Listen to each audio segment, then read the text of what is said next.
The hunters who believe that the bush, the forest, is their natural heritage, where they must get their meal from every day. But with this process of domesticating grass cutter, we have been able to train farmers, train hunters, to drop their guns and begin to have small grass cutter farm at the back of their yard. No doubt, this money spinner serves multiple purposes, but it is obvious that on a national scale, supply does not meet demand. So, to sum it all up, the wildlife industry is believed to be responsible for dwindling animal population, but it is also believed that the tide can turn if enough attention is given to restructuring the industry with a view to providing a sustainable wildlife management nationwide.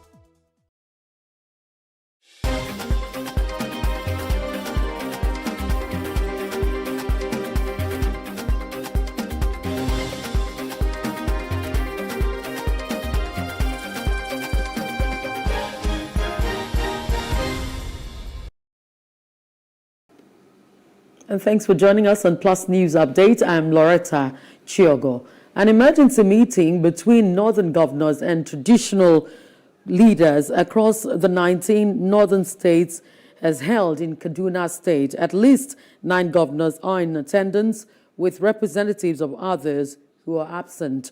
The Sultan of Sokoto, Saad Abubakar, the Emir of Zazzau, Nuhu Bamali, are also at the meeting, among others. The meeting is presided over by the chairman of the forum and governor of Plateau State, Simon Lalong. It is expected that the northern leaders will be deliberating on issues relating to value-added tax and insecurity in the region. The Federal High Court in Abuja has adjourned a suit seeking to challenge the former Vice President Atiku Abubakar's eligibility to vie for president. It's been adjourned to December 6. Justice Inyang Ekwo adjourned the matter following inability of the parties in the suit to regularize their amended processes to accommodate the 5th defendant.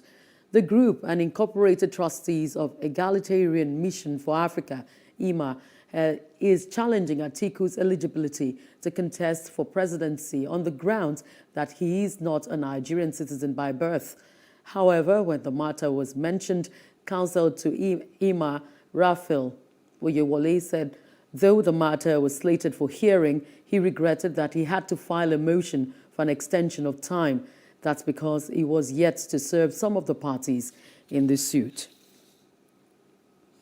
Justice Taiwo of the Federal High Court, Abuja, has ordered the Minister of Justice, Abubakar Malami, to take over the prosecution of former governor of Imo State, Mr. Ikedio Hakim. The police had initially filed criminal charges against Hakim over the alleged threat to the life of an Abuja-based woman, Ms. Chinyere Amuchenwa. While waiting for Hakim to be arraigned in court, the police later filed a notice discountenancing the suit. The same day, the AGF informed the court that he had taken over the prosecution of Hakim. Bandits have attacked a joint military camp in Sabon Birni local government area of Sokoto State. Commissioner for Carriers and Security Matters, retired Colonel Gaba Moi, confirmed the attack but was not sure of the number of casualties. Reports suggest that many may have died following the attack. Residents of the area and security sources say the gunmen attacked the base, codenamed Burkisuma Camp, in the early hours last week Friday, killing an unknown number of military personnel. Meanwhile, a former chairman of Sabon Birni, Idris Mohammed, also known as Danchadi, told newsmen that the Burkisuma camp was attacked with several security operatives in place still missing. Suspected Boko Haram insurgents also launched an attack on Babangida community in Yobe State. The incident is coming a month after the terrorists launched an assault on the community.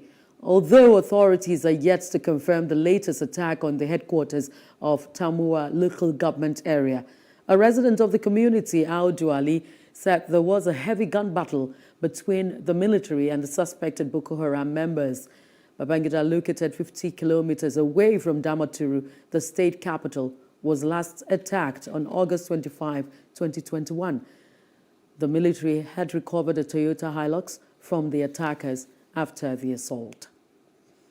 Kaduna State Governor Nasir El-Rufai has condemned in the strongest terms an attack against worshippers on Sunday morning by gunmen. Security agencies reported to the government that the attack occurred at Ekwa Church, Gabachiwa in Kachia local government. According to the report, a life was lost and some worshippers were seriously injured. The security agencies are obtaining further details on which the government will update the public in due course. The governor, who expressed sadness over the incident, described it as an evil act targeting innocent citizens exercising their constitutional and universal rights to religious freedom. Similarly, the governor has condoled the family of one Nasir Abdullahi of Gobirawan, Kamachia in Bina general area of Igabi local government, who was killed by armed bandits. Residents of Etiosa, one local government area of Lagos Island, are finding it difficult to get vaccinated at the Igboefo Primary Health Center due to what they describe as collection of bribe by the officials and backpassing of processes through the back doors. All efforts to get reactions from some of the officials proved abortive, as they were not willing to comment on the allegation. It's supposed to be computerized. Now I understand why the UK doesn't recognize Nigerian vaccines. It's for this kind of disorganization. And there's a lot of, just to add this to the people in here are calling people they know or that have bribed them or God knows what. But there are people that got here 5 minutes ago and they've left. I have been here since 7:30. Nobody has attended to me. They're just being rude and shouting and really, there's no sense, there's no logic to what they're doing. In fact, I dropped my kid off at school, 7:30, I was here 8 o'clock. I don't even know when I'm going to be here. It's looking like it's 2 or 3 o'clock. People that came here an hour ago, 2 hours ago, they have taken, they have gone, and I'm here. It's really, really sad. I don't know why they want everybody to come and do this, and they're not making it easy for people to do. And in other parts of Africa, Mali could push back presidential and legislative elections from late February to avoid their validity being contested. That's according to its prime minister handling a post-coup transition.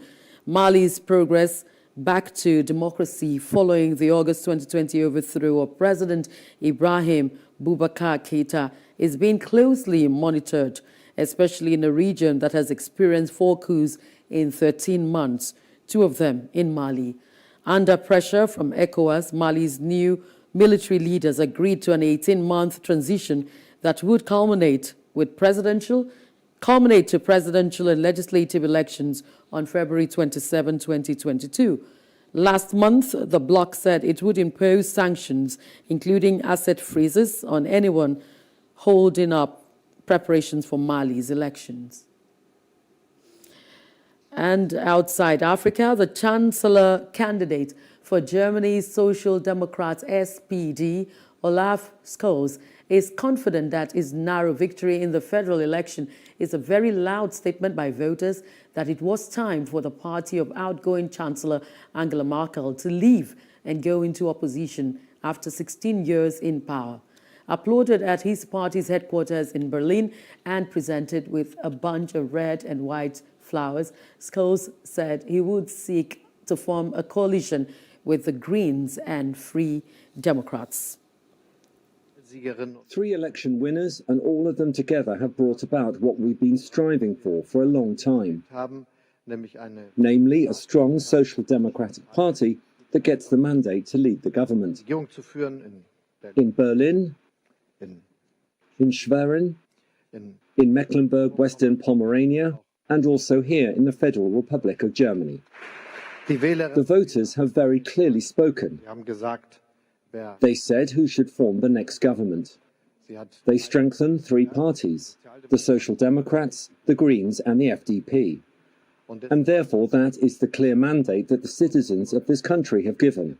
These three should form the next government. The CDU and CSU have not only lost considerable votes, but they have actually received the message from the citizens. They should now no longer be in government, but go in opposition. And Australia's New South Wales has detailed its scheme for moving the state out of virus lockdowns. It says the final stage of its reopening will allow unvaccinated people more freedoms in December.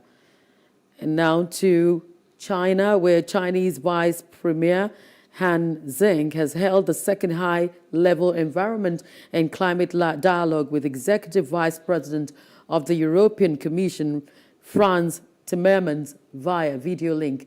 Han is also a member of the Standing Committee of the Political Bureau of the Communist Party of China's Central Committee.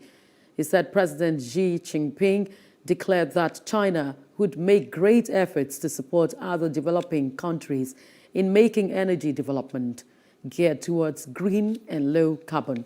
He made the declaration at the general debate of the 76th session of the United Nations General Assembly.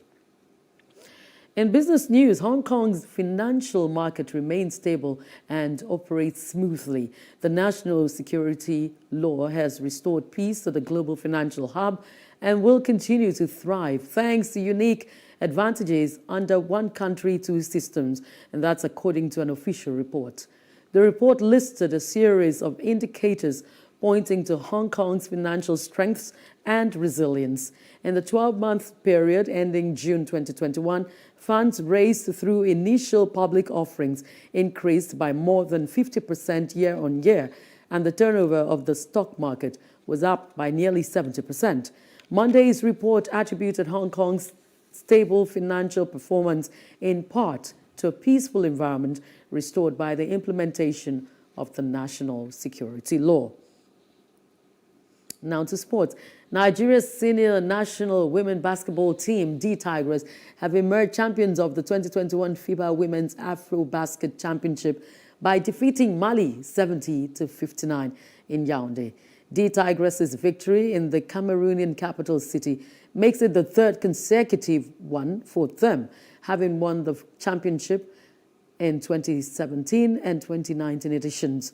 The team, who are now unbeaten in 3 championships, led from the beginning of the game, but for a few moments never looked back in dominating the game proceedings.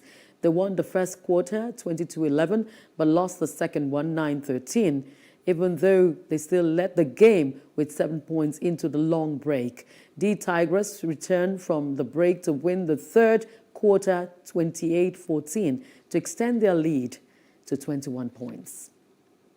And that's the news update. For more stories, please follow us at PlusTvAfrica on Facebook and Instagram. And do subscribe to our YouTube channel at PlusTvAfrica and PlusTvAfrica Lifestyle. I'm Loretta Chiogo. Thank you for watching.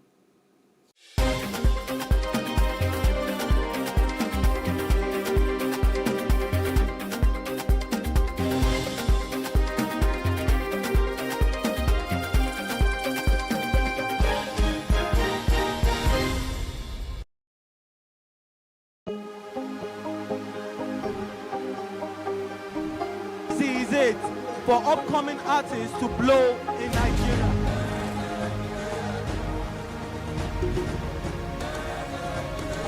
Welcome to Plus Trending.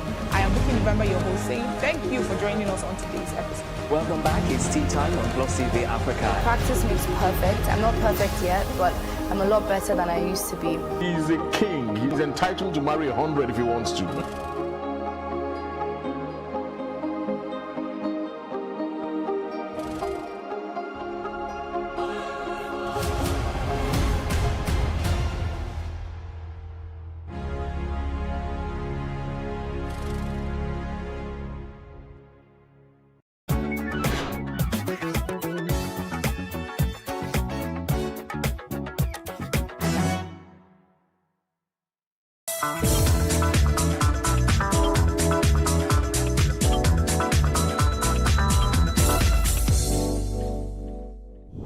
Hello and welcome to VOA's Red Carpet. My name is Jackson Vunganyi. I want to thank you for joining us today on the show. As always, right here, we bring you the latest in entertainment news, in sports, in fashion, in film and television.